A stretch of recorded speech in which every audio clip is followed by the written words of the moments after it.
Medio Oriente existe un grupo religioso el cual es tan misterioso que la gran mayoría de sus miembros ni siquiera conocen a profundidad su culto y su religión, y del cual no se puede entrar. Nadie fuera de una familia de esta religión puede entrar a ella. En este video voy a hablar de los drusos.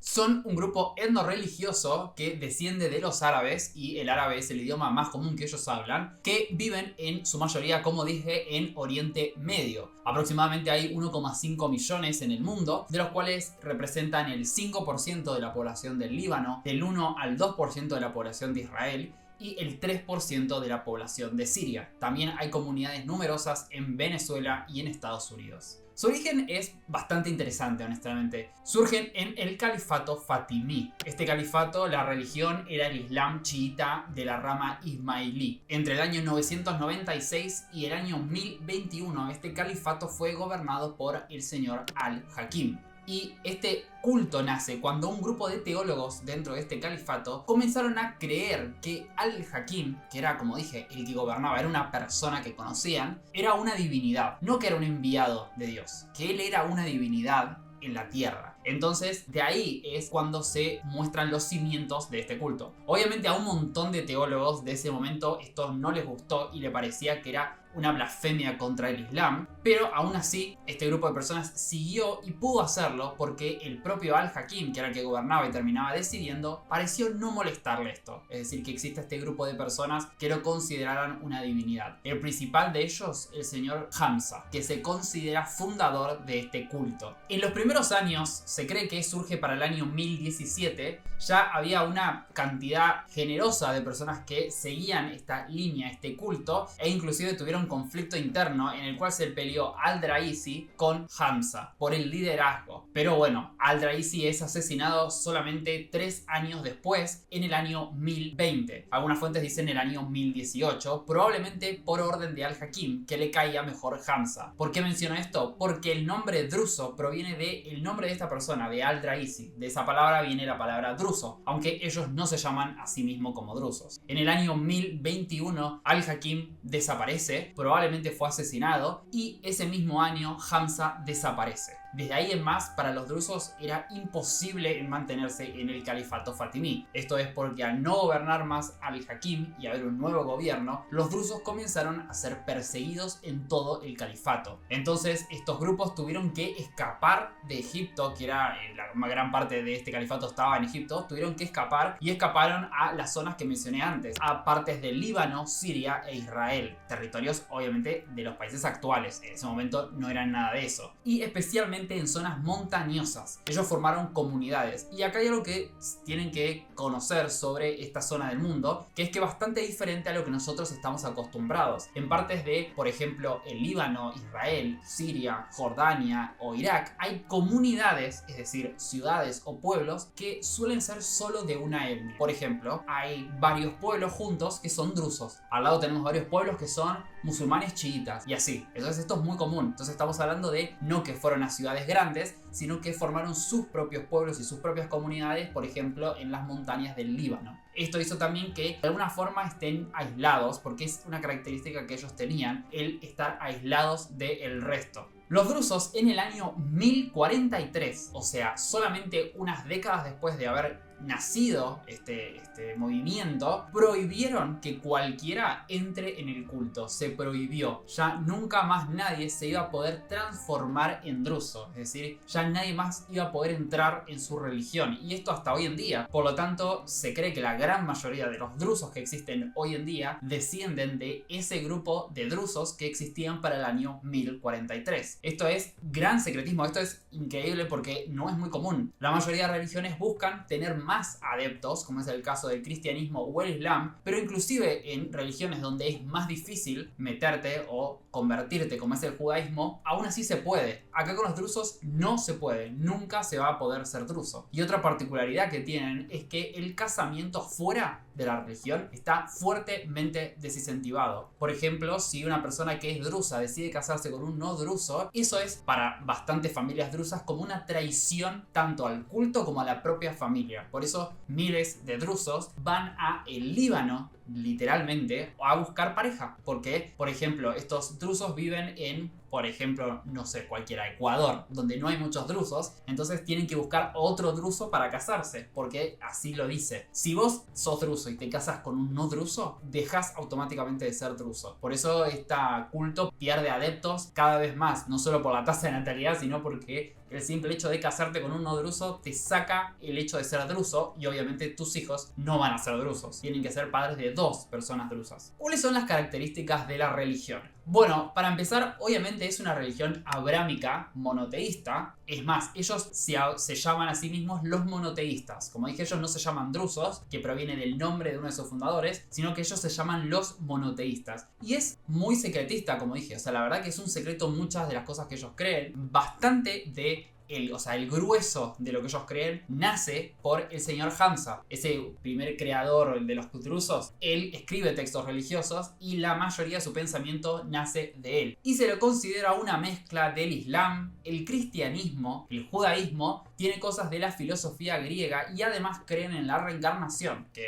les recuerdo que la reencarnación es algo de religiones indias, no es nada que ver con el cristianismo, ni el Islam, ni las religiones de Occidente. Bueno, muchos dicen que ellos son una rama del Islam, y esto está mal, está pésimamente mal, porque para empezar, para ser musulmán tenés que creer en los 5 pilares del Islam, algo que ellos no creen, por lo tanto no son musulmanes. Ellos son una religión diferente, a pesar de haber sido una escisión, ¿no?, del Islam. Ellos son una religión diferente. Gran parte de la religión es un misterio, como dije en la introducción. Aproximadamente el 80% de los drusos son considerados ignorantes, es así como se los llama, y son personas que obviamente conocen parte del culto, obviamente mantienen cultura drusa y también se casan entre drusos, pero no saben a profundidad las cosas de su religión. Eso solamente está reservado para un grupo de personas que se las considera tan devotas que pueden adentrarse, por ejemplo, en los textos religiosos. Esto también es muy llamativo, porque no pasa lo mismo en otras religiones como el cristianismo o por ejemplo el Islam, donde cualquiera, inclusive fuera de la religión, pero acá estamos hablando inclusive de gente dentro de la propia religión, puede aprender a profundidad lo que quiera de estos cultos. Parte de este misterio, ellos dicen, es para protegerlos, proteger su culto de personas que no estén preparados y que lo malinterpreten y por eso lo corrompan. Ellos creen personas como Noé, Jesús y Mahoma son profetas. Y con el tema de la reencarnación, esto es muy interesante porque dije que esto solamente está visto en las religiones indias, no en las religiones de Occidente o en las religiones abrámicas. Ellos sí creen en la reencarnación, pero en la reencarnación de humanos. Es decir, no es como las religiones indias que podés reencarnar en un animal. No, ellos solamente creen en reencarnación en humanos. Bueno, algunos datos relevantes de los drusos, que es de historia más moderna. Bueno, respecto a los drusos de Israel. La característica que tienen los drusos es que son bastante patriotas con el país que les tocó, por así decirlo, porque obviamente ellos son previos a todos los países, así que suelen ser bastante nacionalistas y patriotas con el país que les tocó, por así decirlo, y la verdad que nunca buscaron activamente tener un estado. Por ejemplo, los drusos en Israel son muy patriotas con Israel. Muchos, o sea, todos sirven en el ejército porque están obligados a servir en el ejército de Israel, pero muchos están en altos rangos y, como dije, muchos se consideran israelíes y aman a Israel. Inclusive los drusos le habían pedido a Israel que los considere una religión diferente y no una rama del Islam, y es algo que Israel accedió. Los únicos drusos que no están muy amados con Israel son los que viven en los altos del Golán. Es un territorio que para el resto del mundo es territorio sirio, pero Israel lo controla y es parte de este país. Bueno, los drusos que viven en los altos del Golán no tienen una relación tan cercana con el gobierno de Israel, e inclusive no tienen por qué servir en el ejército. El año pasado, capaz recordarán que hubo un ataque terrorista en el cual fallecieron unos niños que jugaban fútbol. Bueno, estos eran niños drusos que estaban en los altos del Golán. Bueno, los drusos en el Líbano. La historia más llamativa de los drusos en el Líbano es que esa zona era compartida principalmente entre drusos y cristianos maronitas, los cuales siempre tuvieron una buena relación entre ellos, a diferencia de los drusos con los musulmanes, que en general no tuvieron una tan buena relación. Con los cristianos sí. Ahora bien, lo que pasó es que para el siglo XIX, cada vez cuando avanzaba más el siglo XIX, las tensiones iban incrementándose. Esto es porque los cristianos maronitas no solo estaban creciendo en cantidad, en número de habitantes, sino que estaban ganando mucho poder dentro de esta región del Imperio Otomano en su momento, algo que enojó tanto a los drusos que terminó en una cuasi guerra civil con matanzas de cristianos que inclusive incentivaron a musulmanes a hacer lo mismo en Damasco. que también era parte del Imperio Otomano, pero que hoy es Siria. Esto terminó con una intervención de Francia que apoyaba fuertemente a los cristianos maronitas para que esto se detenga, y obligó también al Imperio Otomano a que detenga esta matanza, y terminó creando un gobierno, o sea, una subdivisión dentro del Imperio Otomano, que fue el predecesor del Líbano, que se lo considera un estado multiétnico. Y por último, el fenómeno más llamativo de los drusos sirios fue la lucha por la independencia siria. Y acá se vuelve a ver este nacionalismo que tienen los drusos. Siria era una colonia de Francia posterior a la caída del Imperio Otomano. Los drusos fueron los que lideraron, o sea, los que primero hicieron revueltas contra Francia, que además les caía mal por el tema de los cristianos maronitas. Fueron los primeros, antes que los musulmanes chiitas y los musulmanes sunitas. Los drusos lideraron las revueltas. ¿Qué querían? Querían que Francia se vaya de Siria y poder tener un país. O sea, muy interesante, ¿eh? No un país druso, sino Siria. Igual en ese tiempo, como pueden ver en este mapa, tenían una región ellos con cierta autonomía. Que esa región de Siria, la mayoría son drusos. No es como es el caso de Israel o el Líbano, que tienen partes donde son mayoría, pero en ninguna provincia son mayoría. Existe una provincia siria en la cual ellos son más del 90% de la población, y un 6 y 7% son cristianos y un pequeño 4 o 3% son musulmanes. Durante la guerra civil siria, obviamente también sufrieron al ISIS, sufrieron ataques, y eso también incentivó la formación de milicias drusas con el objetivo de defenderse a ellos mismos, de defender a su pueblo. Respecto a si se llevaban bien con Bashar al-Assad, algunos grupos sí se llevaban bien con Bashar al-Assad y algunos no. La relación no era tan directa. Lo que sí, el año pasado, cuando Bashar al-Assad estaba a punto de caer, las milicias se levantaron en armas y enfrentaron todas al gobierno de Bashar al-Assad, terminando de derrocarlo junto al HTS, que fue el que los terminó derrocando, y controlaron el sur del país. Su rol en el nuevo gobierno sirio todavía no se sabe. Como saben, recién se está formando este nuevo gobierno sirio, y el HTS, que son musulmanes sunitas los del gobierno, prometieron que iban a ser una democracia en la cual iban a respetar a todas las minorías étnicas, incluido obviamente los drusos. Los drusos están a favor, aceptaron, ellos quieren ser parte de Siria con una democracia laica, pero obviamente está el temor de que esto no se cumpla, y recientemente hubo algunos ataques a musulmanes chiitas de Siria, los alawitas, que hacen crecer los temores para los drusos de que se termine dando esta democracia laica o terminen siendo sometidos. Y acá es cuando entra el gobierno de Israel. Israel reiteradas veces dijo que buscaría proteger a los drusos de Siria.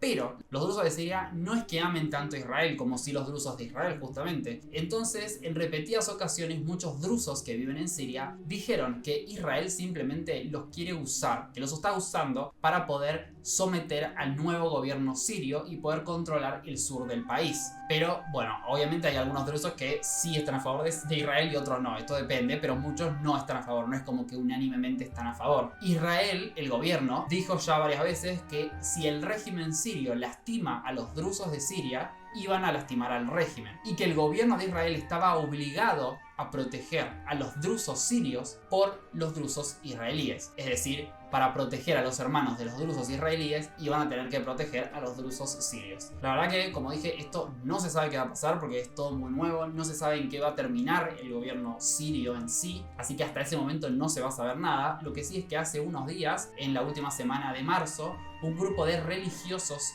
drusos sirios viajaron a los Altos del Golán, que ahora es controlado por Israel. Una visita de este tipo no se daba hacía 50 años. Bueno, muchas gracias por ver el video y suscríbete. Y decime qué te gustaría ver un video en los comentarios. Y prometo que lo voy a hacer.